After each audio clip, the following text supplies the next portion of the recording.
ladies and gentlemen, welcome back to the One Nil Show, episode 4, and I'm joined by a very special guest today, and I like to think of it as a bit of like a Christmas calendar. You know, you open the special days. We're opening up episode 4, and we've got Fox Sports presenter. He talks a lot of A-League, loves his football, is presenting other stuff on Fox Sports as well, got his own podcast. Ladies and gentlemen, Adam Peacock. Adam, thanks for joining me, mate. No worries, how are you? Not too bad, not too bad. Like I mentioned to you just before, we'll talk a bit obviously about how you got to your role now, you know, presenting, been doing it for many years now, covering the A-League. Obviously, there's a bit of changes there. And then we'll touch on maybe the Olyroos, knowing the Olympics has just wrapped up, and then a bit of Premier League football to wrap things up. So, should be good. If you do enjoy, make sure to like and subscribe, and we'll have a good time. So, for those of you who maybe don't know who Adam Peacock is, do tell us a little bit about yourself, what you do. Football presenter, TV presenter, journalist, reporter. I don't know where it all fits in. It's a bit of a mesh, really. But for the last, what is it now, 12 years, been working on primarily the A-League with a bit of Premier League thrown in, a bit of tennis, a few other sports, cricket, and the like thrown in at Fox Sports. But had a really good run with Fox so far. It's been 15 years all told. Started with the news channel, started as a presenter there. Before that, I was 10 years with Channel 7 nearly as a reporter and a producer. So, yeah, been in TV for a while and for the most part enjoyed it. And, yeah, been lucky to experience some great things and really enjoyable moments in sport history in Australia and a few around the world as well. Yeah, well, later on I'll get to maybe what is that standalone moment that you had the most, but what sort of inspired you to maybe get in front of a screen and start to talk about, you know, was it purely the passion for sports, not maybe football on its own, but was it the passion for sports? Was it the passion for maybe speaking in public? What exactly was that motivated you to do what you do now? I never had the passion to speak in front of people. I was a nervous kid. I never liked doing, you know, around your mates you're loud, but around strangers it was like, oh no thanks, I'll leave that to someone else. Never wanted to get up there and volunteer to do a speech, but I don't know, it just kind of one thing morphed into another, but always had a deep passion for sport and an enjoyment of sport and watching it, reading about it, listening to it, all of those things. And from a pretty early age I wanted to be a sports journalist, and I was lucky enough to find my way into that chosen path. Yeah, perfect. So we mentioned about it before, you know, obviously covering a lot of the A-League. There's a lot, I mean, I'm a Melbourne Victory fan, obviously being from Melbourne, so there's grand finals there, you know, Sydney and all that sort of stuff. What maybe is that standalone moment that you always go back to? Maybe Socceroos coverage as well. What is that moment that sort of comes to your mind? I put you on the spot a little bit, but... There's been a few. We've been lucky enough to be there for a lot of them. The grand finals, the A-League grand finals, always very special. Brisbane, Central Coast, still go back to it. It was jaw-dropping what happened there. Wanderers winning a Champions League at 5 a.m. or 7 a.m. or whatever time it was. The victory, I remember the week of the victory Sydney grand final at Amy Park, everyone blowing up that, we should be having it at a bigger venue. But what it did do is make sure that everyone who rocked up was really appreciating the fact they were there, and it was you were probably there that day. It was so loud. And Socceroos and Matildas matches, which have dropped the jaw as well on a regular basis. There's like I'm sitting on the fence here, but I'm only doing it because there's so many to choose from, which tells me that the A-League, when it gets it right, it gets it damn right.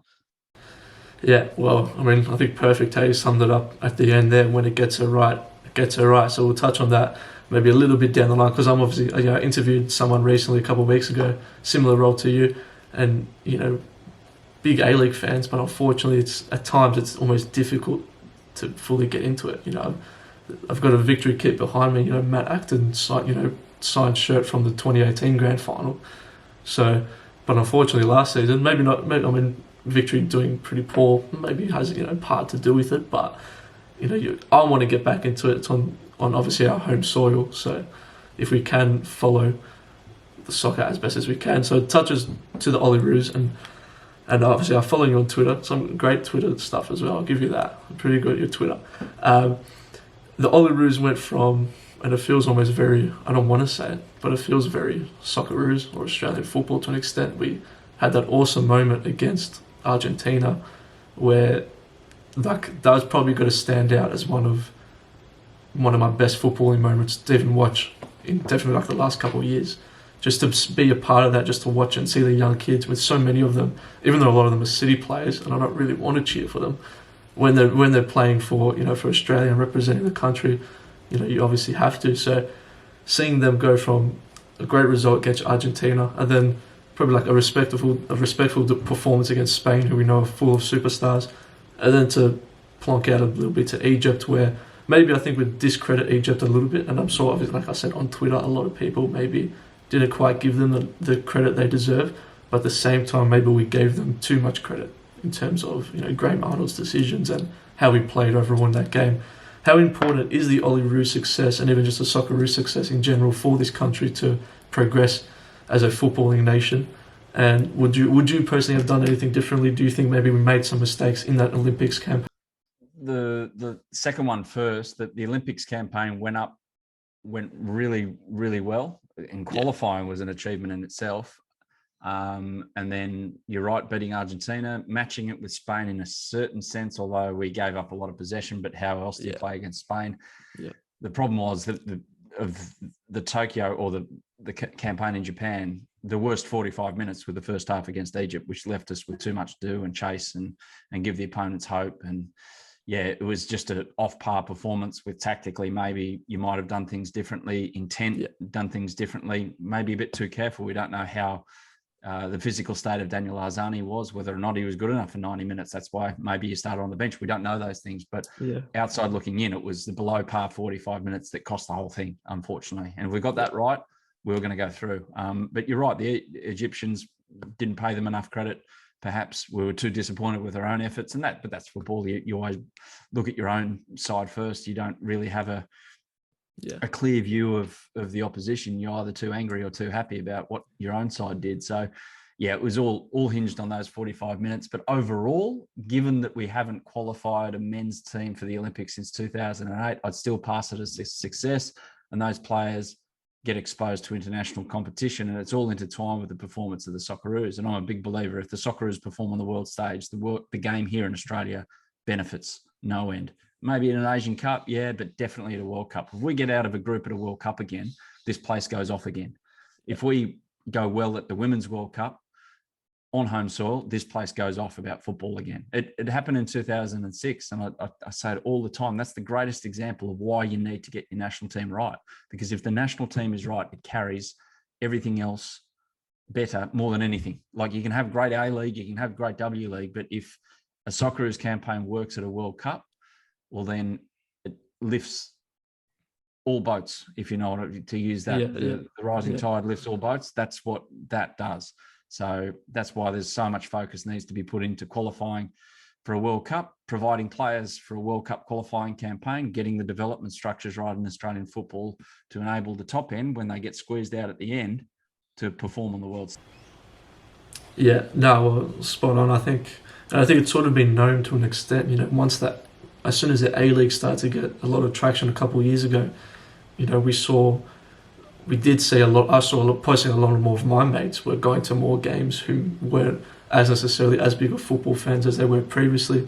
And I think it is. I think the better, and a perfect example with the Matildas, we've got the World Cup playing in Australia in the next couple of years. And, you know, I've coached a junior girls side at my club for 3-4 years now. And the Matildas doing so well at the Olympics, all of them were watching it. You know, the group chats for the team were going off. Every single person was watching it. Whereas, I mean, it sounds like obviously, but if Matildas don't do well, no one really watches the game, which is unfortunate also. But unfortunately, that's also the world we do live in, that sport to an extent. So we touch on the A-League. How do you think the A-League can grow? There's obviously talks about second division coming in. I've got my opinions on whether the second division is good now. I think it'd be great to see in the future. But do you think maybe put all eggs in our basket first and focus on the A-League and improve that, or the second division? The second division is what we need to improve the A-League. Yeah, there's still a disconnect, without question, that the A-League clubs just need to. All their focus is going to be for the next 10 years is improving the A-League, and the rest of it around Australian football with second division clubs, second division candidates. The notion of a second division will have to be done separately, which doesn't make sense financially. Logistically, it doesn't make sense. Playing stock wise, it doesn't make sense. It should be all as one, but it won't be. That's the big issue and I come at it from a pure sense of going back to our last point about providing an environment which produces more and more Socceroos and more players to play European club football. And you can only do that if the tiered system works well. That only works well if the tiered system works as one. Now, I don't know how that's going to happen. I only want a second division if it's going to give the ability for young players to improve their football and ready themselves to play at the next level up, which would be the A-League. And then the next level up, which would be an overseas contract. And then ultimately the top level, which is international football. I'd like to see it work like that. I've grave doubts that it's going to work like that, given the political shitstorm that is Australian football, unfortunately. Yeah, well, yeah, I mean, to maybe like further on top of that, it's sort of, you often hear so many people say, you know, the A-League, the standard isn't good enough. The standard, you know, whereas almost last season, the season that just passed, there was a lot more young kids, and maybe that was because of, you know, the pandemic and clubs couldn't afford to maybe venture out overseas to go and buy some older, aging international players, and instead, yeah, as Melbourne City showed, they had a lot of their young players that came through up from their ranks, and ultimately they won the championship. So it is a sort of like, you know, you can't have your cake and eat it to an extent, because we want to see the young players, especially the young Aussie players, as we saw with Ollie Roos, do well and keep on playing at the highest level.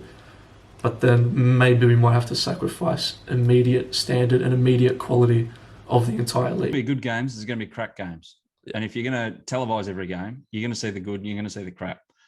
Now, the A-League, the standard, well, what do you measure that against? You can only measure it against what it can be within the confines of the environment in which it exists. You can't compare it to a European club competition, certainly not one of the top 5 leagues, no way in the world. We don't have the history, we don't have the infrastructure, we don't have the coaching, we don't have this, we don't have that, whatever. But what we do have is a playing stock that is there to be developed for that next step up. Like every league in Europe is a feeder league for probably 3 leagues, maybe 4: Germany, Spain, England, Italy. Yeah. Now, every single European country is a feeder league. So why are we any different? We're a certain standard, and will be improved with the development practices that are put in place. And the more the kids are there. I talked to someone a while back at Melbourne Victory, and I asked him about a certain player, and he said, well, he's getting it, but we're correcting mistakes in his game at the age of 20, when really, if you put him in Europe, he's getting those mistakes out of his games at 15 and 16. Now that points towards the fact that there's not enough games for young kids out here in a competitive environment. So look, look, there's so many angles you can come at it, but the point is the A-League is a good standard. Can it be better? Yeah, but don't deride it for what it's not, because you're comparing it to something overseas. That's a ridiculous comparison to make. Yeah, well, I mean, at the end of the day, they also need, you know, us as fans to keep on showing it the support, so that we can ultimately help it improve as well. Because the more people that go to the games, the more people that watch the games, it's obviously got to get a bit of their attention, and hopefully increase everything with the A-League and football in general. So that's going to wrap us up a bit for the A-League. And, you know, if we're a little bit closer to the season, do you maybe have I know it's pretty far away still, but do you maybe have a A-League? No idea. No idea. No idea. What I will say is Melbourne Victory will be better this season. Yeah. And Melbourne City will be very hard to beat. Apart from that, get closer and everyone get the recruitment. It's hard to recruit overseas players at the moment, given everything that's going on. So we'll wait and see on that. Yeah, no, I agree. Tony Popovich, thanks for coming. Big fan. Now, obviously, you're a Newcastle United fan, so I'd love to hear. I'm correct in saying that. Yes, I've done my research there. Yeah. I'd love to hear your opinions and thoughts from someone who's not a United. I'm a United fan, but someone who's not a Chelsea, Man City, Liverpool fan. Someone who's but our team is lower down the table. What are your views on this season? Who do you think's got to win it? And what about Newcastle? Newcastle have been in the news quite a lot with the potential takeover. Do you see that takeover maybe happening? ish. That's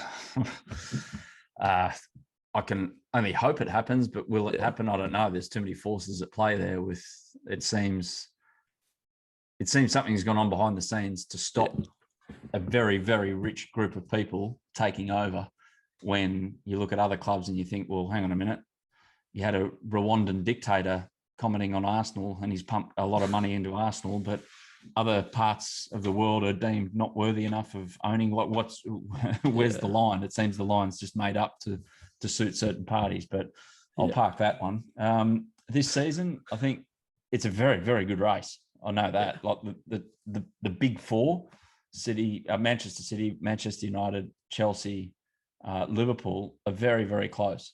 Yeah. I can't split them at the moment. It's comes down to the regular thing of who gets injured when and what coach performs and what coach gets under pressure, because you've got the added element now of things going wrong in stadiums and coaches and players copying it. So unlike last season, but I can't split them, all four of them, for various reasons. And it helps being a bit optimistic about things in the sense that it makes for a better proposition with the four. It means if you're a pessimist, you could pick apart each team and then you might end up with one. I don't know. But I seriously, given the strengths of all those four teams, I can't see how you can definitively say one of them is going to be on top of the pile in 37 games time as we sit here. So, yeah, no, obviously, I mean, the weekend showed that. I mean, first week of the season, I mean, in 18 weeks could be completely different. So you obviously have to take it with a pinch of salt, but it always is sort of a good indication to even just see, body language and stuff like that, where, you could tell United, and I'm probably a little bit biased, but you could tell like United they haven't looked that excited and that keen and eager to play for like a very long time. A full Old Trafford plays a massive factor. City dropping points to Tottenham, who obviously, the Harry Kane situation there. Do you think Harry Kane stays at Tottenham or does he go to City? Stays. Yeah. Actually, but that could change in 10 minutes. So you don't know. It can all happen so quickly. It will be an intriguing last day, how it all shakes down. But at the moment, as I sit here right now on a Wednesday afternoon, with a few days left in the transfer window, about 10 or whatever it is, I can see him staying. Yeah, no, I agree. But I think maybe people look a bit too much into it, that he wasn't part of the squad against Man City. But yeah, I think when I personally saw that, I go, okay, maybe he doesn't want to be there, but he's had an extended break, as have some other players, but they've still found their way on the bench. So I don't know, it's definitely going to be an interesting one. But yeah, to touch on the point that you said as well, I think whoever does finish fourth this season, assuming it all goes as we believe it will, with everyone being sort of neck and neck, we could see that fourth spot being one of the better teams, being the best fourth place team in the last decade, for example. Like a very, very, very good fourth place team and third place team. So last but not least, and then we'll wrap it up. What's next for you? I know obviously we said there's changes with the A-League and Fox Sports. You've been covering a bit of rugby recently and NRL and stuff like that. What can you see yourself doing in the near future? If that's a question that, the times that we're living in now, who knows? But if you can roughly answer that. Oh, I can't. I can honestly not answer it. So I don't know what I'll be doing. I'm talking to a few people and hope in some way to stay connected to football. But if I'm not working on it, and it's still a question mark at the moment, nothing's definitive. If I'm not working on it, I'm obviously going to be still watching it and following it. My son still plays. I'm watching his games. And at the moment, in lockdown in Sydney, going down to the park every afternoon and having a kick, we've got that liberty down here because he needs that. And it's great that he's able to have that. Yeah. So, I don't need to work on it to get my fix, put it that way. So, if I'm working on it, cool. If I'm not working on it, cool. I just hope that the game in the next couple of years, and they have been given a good opportunity off the back of Fox's involvement, Paramount coming in at the right time. I would have feared for it a little if Paramount didn't come in at the right time and need something like an A-League to help it punch into the market that it's just come into. I just hope it works, and I hope it's better than what it's been in the last 5 years, because the game hasn't treated itself very well in the last 5 years. It had a massive opportunity, and I do think back to that period, probably 2012, the arrival of Del Piero up until say, I don't know, you can almost paint it as that day in Adelaide, the Adelaide Oval Grand Final. That period there was the sweet spot. And since then, with the governance issues and all the distractions that have gone on, we know what suffered. So hopefully it can turn itself around. And the clubs have got what they wanted now. It's their little toy. They can do what they want with it. Hopefully they can drive it forward. The signs are good, but it has to be done. And I just hope the game prospers in this country because I know what it can be. I've seen what it is like overseas watching your national team at a World Cup, and there's nothing like it in all of sport. And that includes what we've just watched with the Olympics and everything. There's simply nothing like it. So fingers crossed it can get right there, and the Matildas do well at the World Cup as well, because that will be a massive firecracker for the game. Yeah, no, perfect. Yeah, I think you nailed it with that time period of the A-League, and I know I definitely am looking forward to the Matildas World Cup, and I know women's football on its own certainly is growing. You know, I've got a lot of my mates and a lot of the rest of my friends are actually all pretty eager to go and catch a couple of games here in Melbourne as well, which I think 10 or so years ago maybe you would be a little bit rare for 18, 19, 7, teenagers to really say. So it definitely is a positive outlook on the women's game in that sort of sense. Overall, thank you again very much for your time. Obviously, seeing you on TV every week covering the A-League, it's been awesome to chat with you, ladies and gentlemen. Thank you. If you did enjoy it, I'm going to leave Adam's stuff, Twitter and all that in the description down below. There's some quality tweets in there too, so you want to catch up on it. Thank you for watching. This is 1 Nil. Catch you next week. See ya.